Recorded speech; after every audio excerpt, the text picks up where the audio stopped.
Մեր Գյումրի ազատամարտիկներից մեկը Գյումրուն հարիր հումորով, սև հումորով, որը նաև իրականությանը շատ մոտ է, ազատամարտիկ ընկերներից հիշեցնեմ, ասեց առավոտ, որ մտել էի խանութ,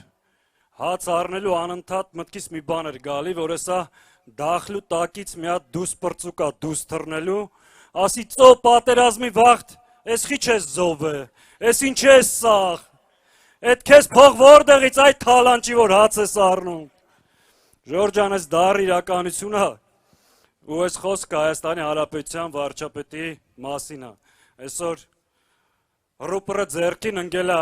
Երևանում փողոցներում այս քանի օրն էլ ստեղ է գալու, զգուշ կլնեք, շարից փորձանքից հեռու։ Հայաստանի Հանրապետության քաղաքացիներին տեսնում է Հարձակմա վրները ասում արես ինչ է դուք սաղ մնաց է, չեմ կարած ես կանից սպանել պրսնել, ես է իրականությունը։